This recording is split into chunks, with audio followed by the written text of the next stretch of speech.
ഇസ്രായേലിനെതിരെ ഗൾഫ് രാജ്യങ്ങൾ ഒന്നിച്ചാൽ എന്ത് സംഭവിക്കും?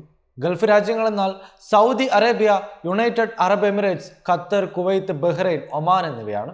ഈ രാജ്യങ്ങൾ ഇസ്രായേലിനെതിരെ ഒരുമിച്ച് നിന്നാൽ മിഡിൽ ഈസ്റ്റിലെ ഭൂമിശാസ്ത്രപരമായ സൈനിക സാമ്പത്തിക സന്തുലനം എങ്ങനെ മാറുമെന്ന് ആലോചിച്ച് നോക്കിയിട്ടുണ്ടോ? ഗൾഫ് രാജ്യങ്ങളും ഇസ്രായേലും തമ്മിലുള്ള ബന്ധം വളരെ സങ്കീർണമാണ്. 2020 അബ്രഹാം കരാറുകൾ വഴിയാണ് UAEയും ബഹ്റൈനും ഇസ്രായേലുമായി ബന്ധം സാധാരണവൽക്കരിച്ചു പോകുന്നത്. ഇത് മിഡിൽ ഈസ്റ്റിൽ ഏറെക്കുറെ ഒരു സമാധാനം കൊണ്ടുവരുന്നു. എന്നാൽ ഗസയിലെ യുദ്ധവും പലസ്തീൻ പ്രശ്നവും ഗൾഫ് രാജ്യങ്ങളെ ഇസ്രായേലിനെതിരെ വിമർശനാത്മക നിലപാട് സ്വീകരിക്കാൻ പ്രേരിപ്പിച്ചു. കഴിഞ്ഞ ദിവസം ഖത്തറിൽ നടന്ന ഇസ്രായേൽ ആക്രമണങ്ങൾ ഗൾഫ് രാജ്യങ്ങളെ അസ്വസ്ഥമാക്കിയിട്ടുണ്ട്. ഖത്തർ പ്രധാനമന്ത്രി ഇസ്രായേൽ പ്രധാനമന്ത്രി ബെഞ്ചമിൻ നെതന്യാഹുവിനെ വിനാശകനെന്നാണ് ആരോപിച്ചത്. മറ്റ് ഗൾഫ് രാജ്യങ്ങളും ഇസ്രായേലിന്റെ ആക്രമണങ്ങളെ അപലപിച്ചെങ്കിലും ഇറാൻ ഇസ്രായേൽ സംഘർഷം വരുമ്പോൾ ഈ രാജ്യങ്ങളൊക്കെ നിഷ്പക്ഷ നിലപാടാണ് സ്വീകരിച്ചു പോകുന്നത്. കാരണം അവർ ഇറാന്റെ സ്വാധീനത്തെ അത്രത്തോളം ഭയപ്പെടുന്നു എന്നുള്ള വസ്തുതയാണ്. എന്നിരുന്നാലും ഫലസ്തീൻ പ്രശ്നമോ ഖത്തറിനെതിരായ ആക്രമണങ്ങളോ കാരണം ഗൾഫ് രാജ്യങ്ങൾ ഒന്നിച്ചാൽ അത് ആ പ്രദേശത്തിന്റെ രാഷ്ട്രീയ സൈനിക സ്വഭാവത്തെ തന്നെ മാറ്റിമറിക്കും.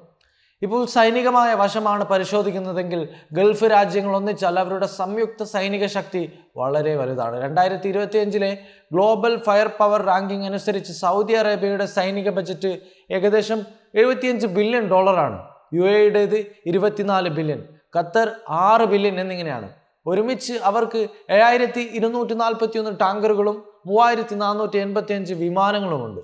ഇസ്രായേലിന് 2200 ടാങ്കുകളും 626 വിമാനങ്ങളും മാത്രമേ ഉള്ളൂ. എന്നാൽ ഇസ്രായേലിന്റെ സൈന്യം വളരെ നൂതനമാണ്.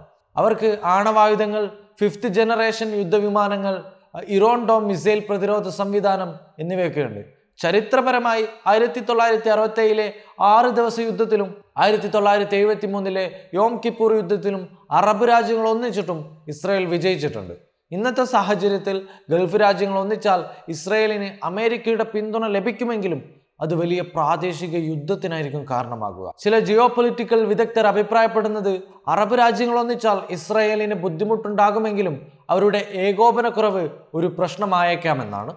സാമ്പത്തിക വശമാണ് ഇനി പരിശോധിക്കുന്നതെങ്കിൽ ഗൾഫ് രാജ്യങ്ങൾ എണ്ണ കയറ്റുമതി രാജ്യങ്ങളാണ്. അവരൊന്നിച്ച് ഇസ്രായേലിനെ ബഹിഷ്കരിച്ചാൽ ആഗോള എണ്ണ വില ഉയരും. 1973 അറബ് എണ്ണ ഉപരോധം പോലെ ഇത് അമേരിക്കയും യൂറോപ്പിനെയും ബാധിക്കും.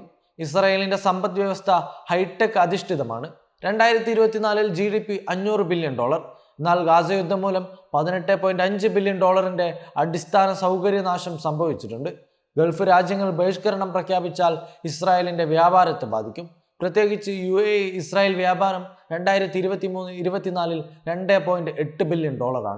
BDS, ബോയ്ക്കോട്ട്, ഡിവെസ്റ്റ്മെന്റ്, സാങ്ഷൻസ് പോലുള്ള ബഹിഷ്കരണങ്ങൾ ഇസ്രായേലിനെ ബാധിച്ചിട്ടുണ്ടെങ്കിലും അവരുടെ സമ്പദ് വ്യവസ്ഥ ഏറെക്കുറെ ശക്തമാണ്. എന്നാൽ ഗൾഫ് രാജ്യങ്ങൾ ഒന്നിച്ച് ഹോർമുസ് കടലിടുക്ക് അടച്ചാൽ ആഗോള വിപണികൾ തകരാറിലാകും.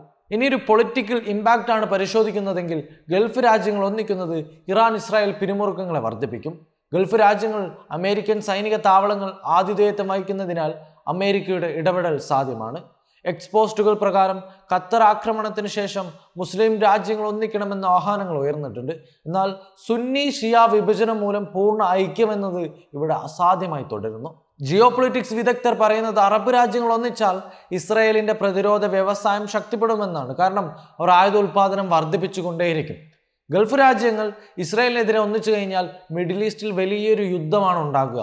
സാമ്പത്തിക പ്രതിസന്ധി, ആഗോള പ്രത്യാഘാതങ്ങൾ എന്നിവ ഉണ്ടാകും. എന്നാൽ നിലവിലെ രാഷ്ട്രീയ വിഭജനങ്ങളും അമേരിക്കൻ ബന്ധങ്ങളും ഇത് സത്യത്തിൽ അസാധ്യമാക്കുന്നു. സമാധാന സംഭാഷണങ്ങളിലൂടെ മാത്രമേ ഇപ്പോഴുള്ള പ്രശ്നങ്ങൾക്കൊക്കെ പരിഹാരം കാണാനാകൂ. Waytonikah.com, the exclusive Muslim matrimonial site.